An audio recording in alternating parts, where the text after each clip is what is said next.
we got a very busy 15 days in store. All right, for over a month, Cranky Weather Guy and I, an unofficial buddy severe weather disaster prevention duo, have been telling you all about the August 20th period that would probably be super hurricaney. And so we are getting closer to that area. Technically, we are 4 days away from the 20th and about 8 days away from hurricanes possibly being all up in our business. Everything is seasonally speaking is right on time. Mid-August, deep troughing, shifting, the Atlantic high, Africa on schedule with third week of August saturation, and upper level support changes. Fourth week breeds stronger complexes and disturbances. So we've got, in less than a week, is when the really wild hurricane stuff begins.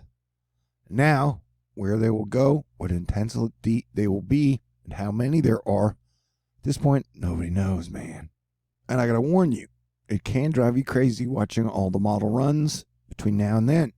But it is my job, so I do it, and I provide you the information if you can handle it.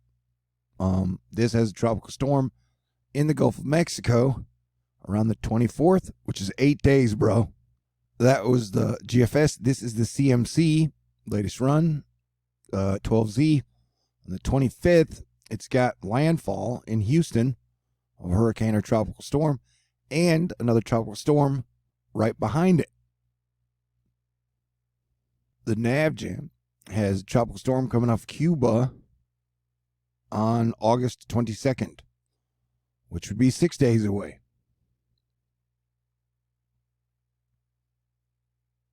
The Icon has a tropical storm headed towards Puerto Rico and a tropical storm in the Gulf of Mexico on the 21st, which would be 5 days away.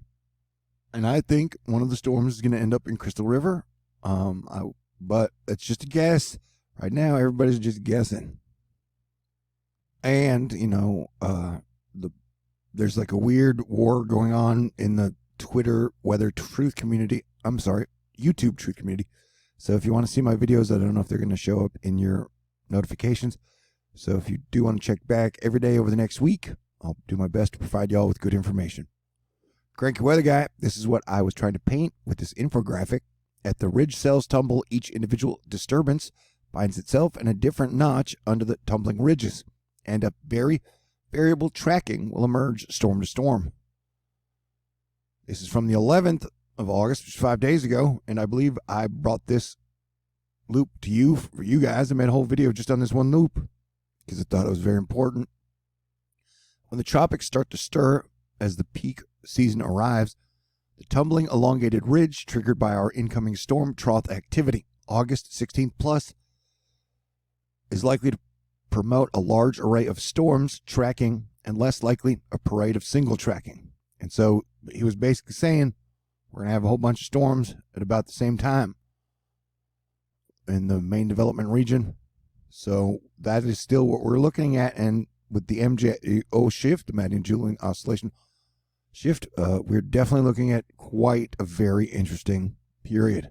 Stu Ostro, all elements, late August climatology, large-scale 2020 seasonal factors, interseasonal ones, the steering flow, these robust East African waves are aligning for Atlantic Basin tropical cyclone activity to soon escalate quickly. And so, hope you got a lot of rest in over the last 2 weeks. Because 2020s, you're going to keep on getting 2020er. And me and Cranky and Dada Boo, the Florida Wave Master, and all of other Twitter will do what we can to bring you guys the best information possible. And at the same time, we're going to be seeing a record heat wave. And heat is going to continue to bring rocket fuel to possible tropical cyclone activity and generation and intensification. And so we will be watching model run after model run after model run here at THORnews. This from the Zodiac 13. So right now it definitely has 2 waves that we are watching. Where they will go, nobody knows. What intensity they will be, nobody knows. But everybody on the coast needs to definitely be prepared now, because it is going to be real. And if you remember the 2017 hurricane season, once they show up, it could be one after another, like softballs coming out of the softball gate, when you go hit batting practice. And we've lost far too many people in 2020 already. And I don't want to lose any more. But, I don't know. Our defense has not exactly been great, and our teamwork has been worse. I'm not talking about Asteroid Fight Club. I'm just talking about the USA collectively in general. So Invest 97L has been named, and, it's anywhere between, it could curve out to sea, or it could hit Florida, or it could go up the coast, or it could go into the Gulf. So we will be paying attention. So we didn't spend a whole lot of time worrying about Josephine, because I wasn't that worried about it. It's basically been taken off the board. But I'm not saying the same thing about Invest 97L and the one behind it, which both have a 50% chance of developing over the next 5 days. And so we've still got like 5 days before any of these would hit anybody seriously, although we'll watch out for Puerto Rico and the Caribbean islands. But it's going to be wild, dude. And all guidance for 97L is suggesting that it will at least become a Category 1 hurricane. So everybody stay tuned, stay cool. 2020 is going to keep on getting 2020-er.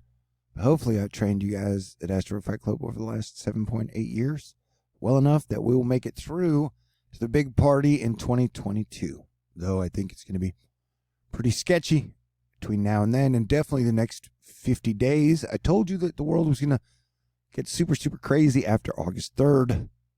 And so we're 2 weeks after that almost, and I was correct. And so the next 50 days are going to be some of the most weirdest, chaotic days in USA history. So let us do our best to make it to the other side and party like 1999 in 2022. Okay? Love y'all. Stay cool. God bless everyone.